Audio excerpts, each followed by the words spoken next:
Welcome, everybody. My name is Maria DeRosa. I am the owner and founder of Ladies of the Kitchen, and every month we hold, or I host, I guess is a better way to put it, a 30-minute chat with an amazing diva woman that's out in the world, a foodie lover, otherwise she wouldn't know me most likely, and doing amazing things in the world.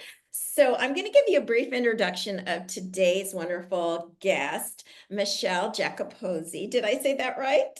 Giacopuzzi. Giacopuzzi, almost. And I'm somewhat Portuguese and Italian, think I get it, but la la. Anyway, Michelle, welcome. She is a singer, everyone, a voiceover actor, professional entertainment, devoted family member. That should probably be up at the top, right? Animal and nature lover, and a visual design enthusiast. And before we get started, I got to tell you how we met, because all the people on my 30-minute chat are just like coming into my life at most random times. So we both live out in the desert, right, Michelle? Right. And most people out here that you meet just kind of random, you either meet them on a tennis court, a pickleball court, or a bar. Guess when it was for us girls? Happy hour. I call it happy. Happy hour time. It was so funny. We were sitting right next to each other. We gravitated. And so here we are. Welcome, Michelle. Thank you so much for having me. I appreciate it. I am so excited to have you here because, as you know, one thing growing up that most of us in our age group, and I'm talking like the 40, 50, 60, and even over women, we kind of grew up with like either you have a damn good voice or you better not sing around me, right? It was just this mentality kind of thing. So, how was it that you actually gravitated towards singing, made that part of your life? How did that transition professionally and just happen? Well, it's kind of interesting that way because I grew up in a very large Catholic family. I was number 5 out of 6. And my mom and dad both were very musically inclined. They both played guitar, and they taught my 3 older sisters how to sing harmony. And they would go around to hospitals during the holidays and sing. And as I grew up, I listened to all their harmonies, so I learned all how they did that. Um, and so I love singing harmony. I mean, I honestly prefer it more than lead. But there's some kind of connection that you get with people that can harmonize. And so that's how I started. I was I was very painfully shy, very shy. So in this big family, once my sisters moved away, got married, I was able to do something kind of scary. That's singing. And what age were you So when I that happened? was college. I mean, I couldn't even do it in high school. So yeah, by the time I went to Orange Coast College, and there was a singing and dancing troupe kind of, and our first gig was a an Alaskan cruise. So we got a free Alaskan cruise that we got to sing and dance on. So that was when I was 19. Wow. Now, you mentioned a very important component. One, you grew up with it, and two, your parents already had that love and that passion. So you didn't know any differently, right? It's like this is what you knew and loved, right? Or how Yeah, would you explain that? I didn't think that I I never would have thought I would have been a professional singer. Never. But it was more um, how do I describe it? It's more that as I started, I'm the only professional singer in my family. So they, kind of, always supported me. So, but you always have to have a day job. Aha. So yes, you always have to have a day job. Interesting. Interesting. So you would you say that job that you mentioned, was that technically your first job, or did you have another job like when you were in high school. What was your real first paying job then? And how did that make you in any way shape you or kind of make you feel like, I don't want to do that? What was that? I started working by the time I was 16. So I worked at Carl's Jr. Oh, okay. So in the restaurant business. I worked at my first real, I mean, right after babysitting was a softball umpire for little girls. Oh, wow. So I only lasted 2 games because I did made a call at home plate and a father just came and ran at me and I'm like, oh, I don't want to do this either. So that inspired you to know this isn't my cup of tea over here. Yeah. And I like that you said about babysitting. I think so many of us, that was like our first thing. And also the restaurant industry. Like if you do that, you learn about service and then you kind of became a service person in the professional field of singing. Yeah. So in your bio, you mention visual design enthusiast. Can you explain to us what that means and what that is? Yeah, I have my family has background in architecture, and I have a niece now that's an architect. I love old architecture. I like different colors. I like looking at old houses. I love taking photographs. It's just anything that's visually interesting. I like either capturing or I enjoy it. I don't consider myself an artist, but I do love taking photographs. I have taken photographs and then hand tinted them, like there's a couple back there. But yeah, just Yeah, kind I kind of see them. of fiddling around, I haven't really, said this is my focus. I think sometimes I have too many interests. Like, I don't know, it's in there, but I went to radio, television, and film school at Cal State Long Beach. And Wow. that was my major. So when I think of doing recording, this is kind of my visual design studio. I love that. So And I love the 3 plants because 3 is my favorite number. So well, it's a magic number when you have your headshots done. exactly. So thank you for sharing that. See, people probably don't even realize that unless you kind of do this kind of thing. So you touched on a little bit with me, but I'm sure other people would love to know your husband's role in all this. Like, how did he support you? How was he part of it in the past? And how is he part of it in the present? The role of singing and the passion. We met when he was in a doo-wop band in the San Fernando Valley.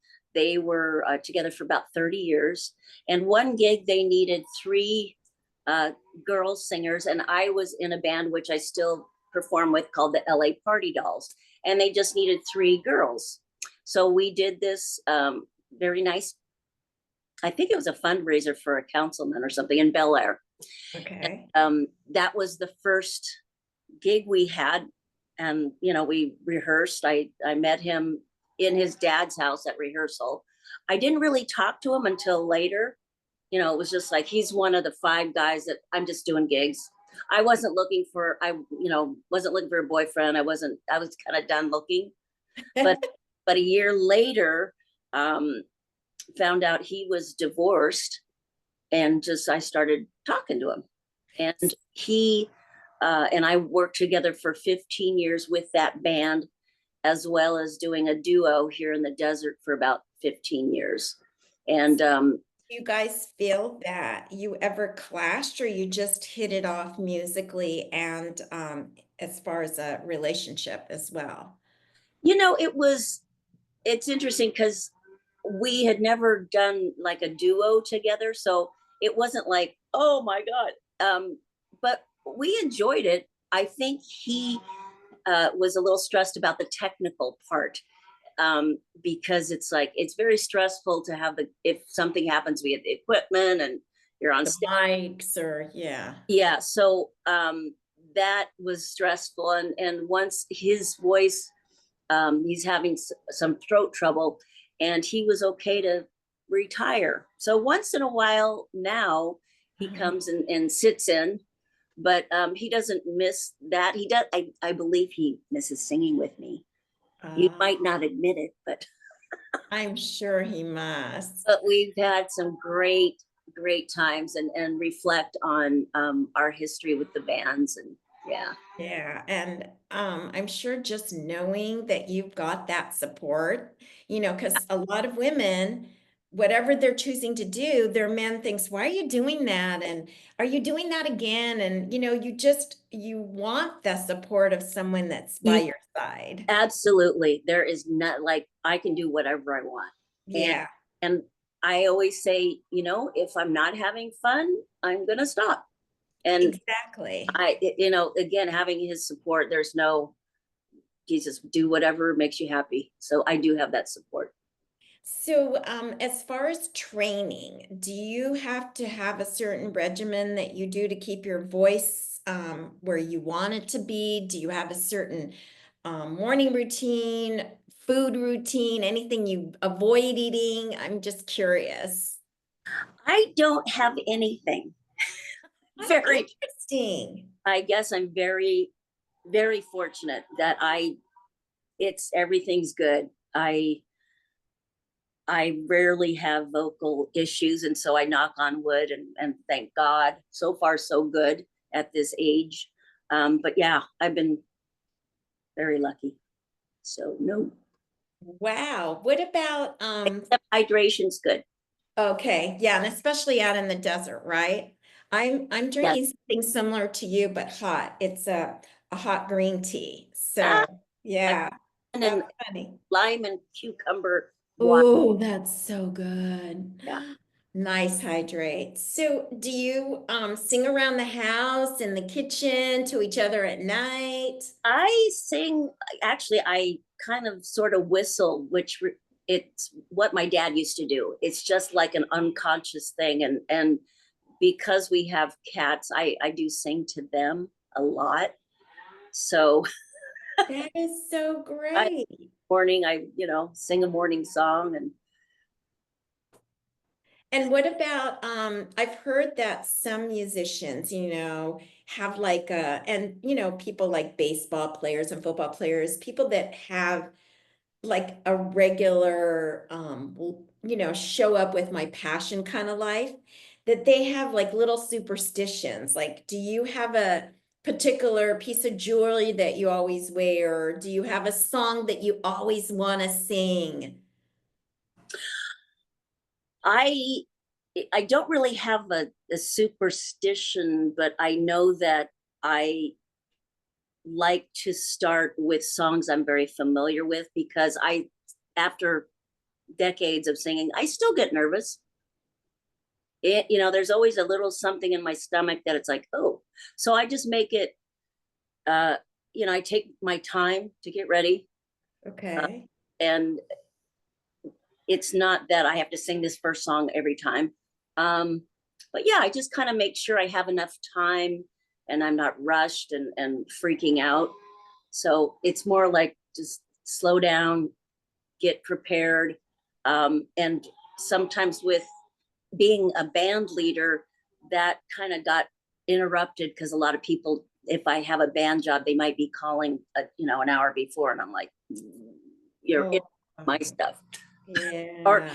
or they get lost. It's like, oh, where am I going? I'm lost. Oh, And then you're like, yeah. So well, is there one particular experience in your career here that you just went, wow, that was so cool, and I'm going to treasure that? I have a few, but I think the number one is being able to be in the National Academy of Recording Arts and Sciences, and that's the people that vote for the Grammys. And in order to be in there, you have to have a certain amount of recorded, commercially done recordings. And do you submit that, or how do they find, how does that process? It's basically, I had, mine was through Rhino Records, and you had to have a certain amount of, I can't remember, but yeah, here it is. Uh-huh. You had to do that. And it was a process. I went to the Grammys many times. I got to vote. I brought my nieces and nephews, my stepson, my dad. So it was really a fun ride. And that's when I felt like I really, Arrives, so I, to. yeah. So that was Oh, cool. congratulations. When was this? Ooh, 1999. Oh, it's not that too long ago, was it?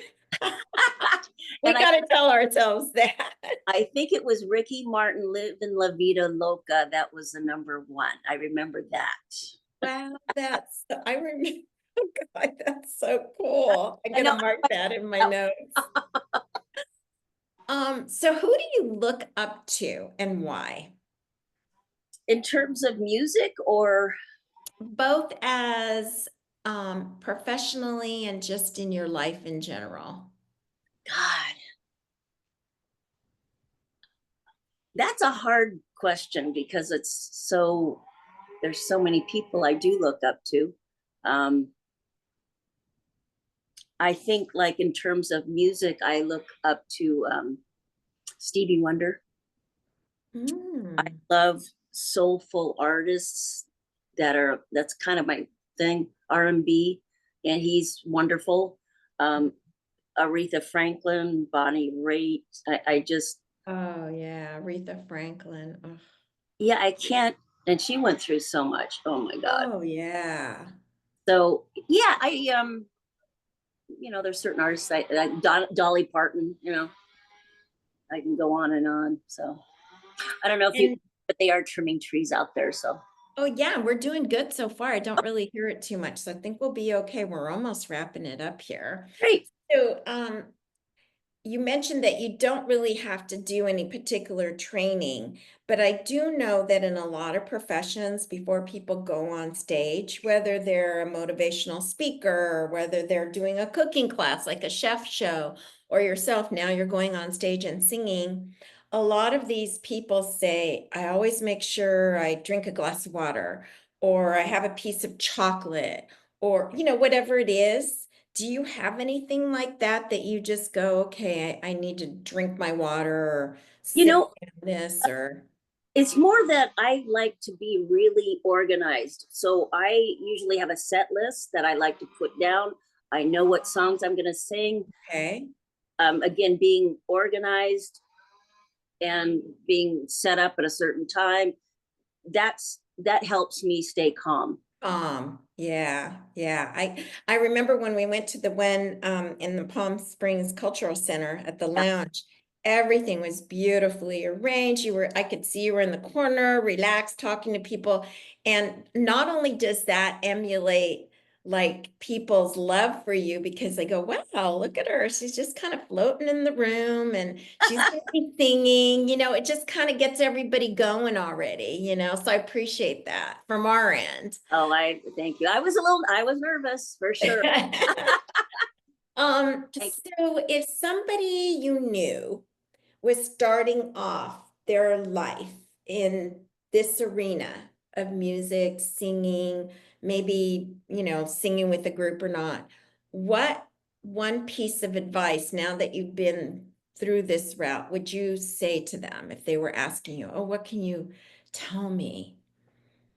I would definitely tell them, again, for any kind of, even like if you're talking about a young person or thinking, if I knew this at 18, I Right. don't be afraid to make mistakes. If you need confidence, like I certainly did, do things that you think you can't do, and you'll gain confidence by achieving those scary things. And yeah, just not don't be afraid to make a mistake. I know I did for a long time. Almost every single person that I've interviewed on this, and also people that I look up to, somehow learning about them, studying about them, seeing how they became successful, they always mention that their passion was not only a gift or a talent, and they're glad to share it, but that it was also like a healing power. Mm.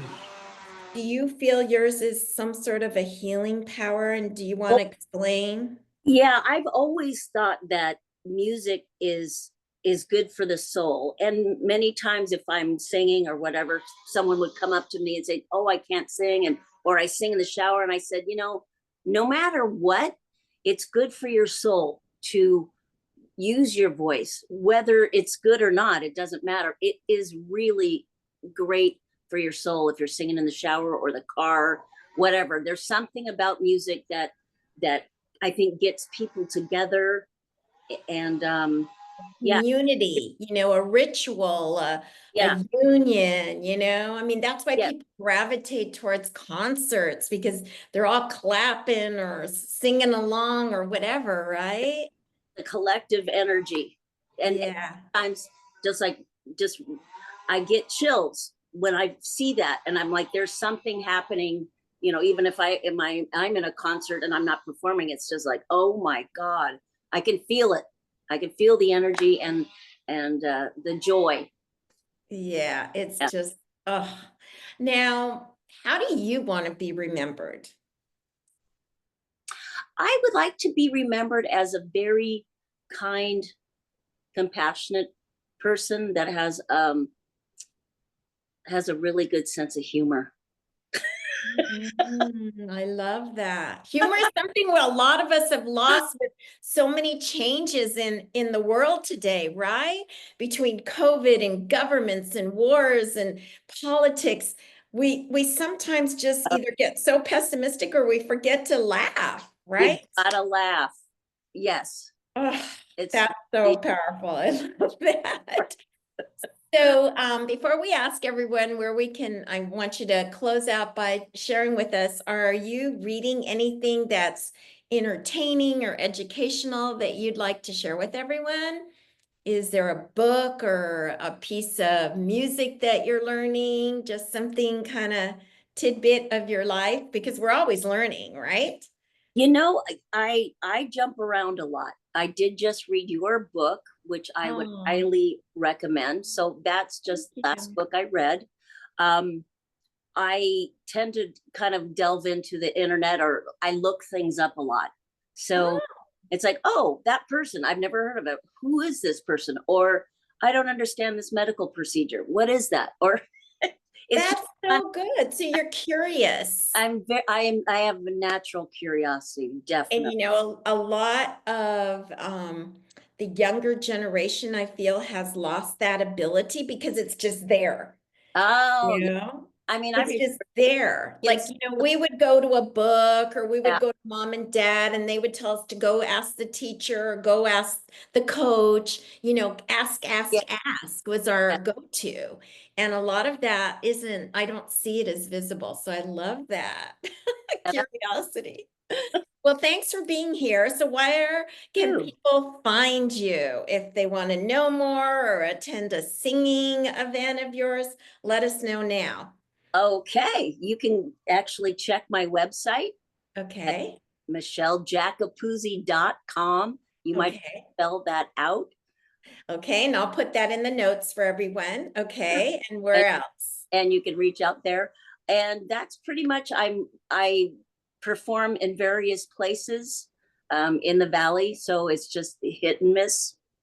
So So tell them to look like in the Coachella Valley update, like the Desert Patch or, the different magazines that we have. We have them all over, guys. yes. And Facebook is always good too. Yes.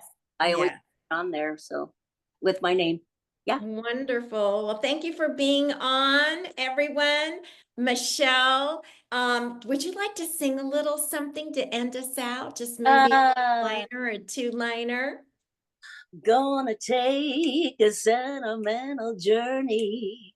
Gonna set my heart at ease.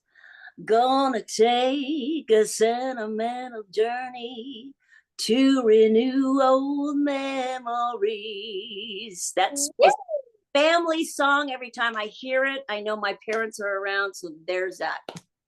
Oh, Love this. Okay, everyone. Thanks What so a much for treat. I get to hear this lady whenever I want. So you'll have to come out to the desert if you don't live here. Enjoy our weather right now and listen to this lady sing and rock. All right, goodbye, everyone. Thank you. So that was it. Ah! And now they stopped trimming the tree. And you know what? You really couldn't hear it. And I know that he's so good with the audio that he'll just kind of like, tweak Oh, out whatever, but I couldn't really even hear it. So, okay, good. I hope, yeah, I was like a yeah. little nervous trying to concentrate. You did. Wasn't it fun? Isn't it fun? Yeah, yeah. No, that you are a great interviewer. Oh my Oh, God. thank you. Thank you. Yeah, So, I just enjoy it's just like so natural and having been a teacher too, I yeah, think that helps. But I love what you said, and I don't know why I didn't pick up on it because when I get up and speak, and somebody's asking me to share or whatever, in a women's group or, chamber or something. By the way, I'm not in the chamber anymore because I think there was too much politics, but that's just me. But yeah. anyway, I always get a little nervous too. I Oh yeah. don't know if it's like, are they gonna like me? Am I gonna say the right things? Right. Yes. Oh, it's stage fright and it's constant. Yeah, it is. And so I like what you said about being calm. And the lady that every year I either renew a thing with a coach or a spiritual mentor. Well, I was working with this lady, Tracy Litt, for a long time. That's in my Oh book. yeah. And she has this 5-step thing that's pretty good about when you go on stage. And one of them is she believes that you should hydrate constantly the Yeah. day before and the day of, which I agree, and especially us out here. She also believes that if you're over 45 or 50, that you should every 3 hours have some sort of little protein Oh because yeah. your body is, without you realizing, using up all this adrenaline because you're getting, prepared, like, oh my God, I'm Yeah. going to go on. Then the whole thing about calmness, like you said. And what was the other point? I have them written down. It was like 4 or 5 points, but they were all like, it's funny how you kind of know these things, but sometimes you need somebody to refresh your memory. I think that's it. And part of it too is that I think some of these things it's automatic and I don't even know I'm doing it. Exactly. Like I go, But oh, I do that. But then just to be reinforced and reassured that you're on, doing it right, it makes you feel good. I'm not an idiot. Yeah, right. Exactly. All right, my friend, we'll let you go and I'll keep you posted. Sounds- Um, Thank I you so I much. will be, yeah, say a prayer for me tomorrow. If you can't make it, no big deal. Good luck tomorrow. That you're going to be fabulous. I know it. Oh, thank you, thank you. And we'll get together. Once I get this moved down, oh my How, gosh. yeah. How are you doing with that? Oh, you know what? It's like the other day I told Warren, I said, I got to go outside because I hadn't, I was just packing and I felt like I hadn't connected. So I went outside and before I knew it, I just started crying. And, sometimes Oh, for yeah. women Yeah. is the best thing. And I must have cried Good. for like 20 minutes straight. And I just kept on saying, I know this is all good, God. I know it's all good, but I'm feeling overwhelmed right now. Help me out. I was talking to myself, talking to the birds, talking to the butterflies. Well, if you need any help, I would be happy to help you. Oh, thank you. I really appreciate it. I really do. Now, I might just do that. are you moved somewhere in the area and Lake Arrowhead? How? Okay, so Lake Arrowhead, that home, thank God, because it's a big family effort. Everybody's kind of dividing up what they're doing. So the place is furnished, which is the big thing. Wow, And great. then the daughter did pretty much all the dishes. So that was great. Oh, She sent me a small little list. She goes, can you buy this, this, and this? But that stopped. wow. And we got another, I think it was either a daughter-in-law or somebody did the linen. So everybody's kind of taken apart, which is really nice because everybody feels like they contributed. So the big thing is this, and what I didn't realize was at the time we were thinking of selling it, and then we looked at everything and we go, we're probably gonna do better if we just lease this home. Yeah. Because during the season, we could really, So anyway, long story short, during that process, I had like donated a bunch of stuff that I could have kept for, the rent. Yes. So now I have to replenish that. Oh, Okay, I mean, it's learning, everything's learning. I go, okay, lesson learned. That's where my impatience, I want to get things done, and I'm such a planner being a teacher. And it yes. drives Warren crazy sometimes. He's really good with it. He goes, oh my God, can you just wake up one day and not have a plan? Oh, that sounds so familiar. Me too. Me too. I think it's part Catholic and Mhm. also really part the way, being part of a big family. Yeah. I too had six. You had to Yeah. be organized. You Yes. have to know your part, do the Yes. chores, you're doing this, you're going to school here, you're playing here. I mean, it's just like that was my life, always just planning and organizing. And then becoming a teacher, you have to be organized. Yes. Yes. Lesson plans. I lived on lesson plans. I like lesson plans. Yeah.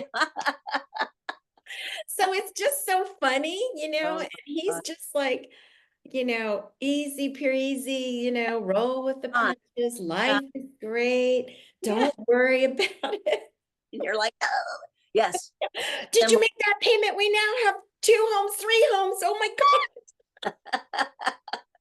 Oh, well, Yeah, good yeah, luck. Like I said, if you need anything, let me know. I will. And thanks for doing this. I love you and love your Thanks time that so you much. gave to me. And Thank you. good luck tomorrow. Mwah. Okay. Yeah. Bye.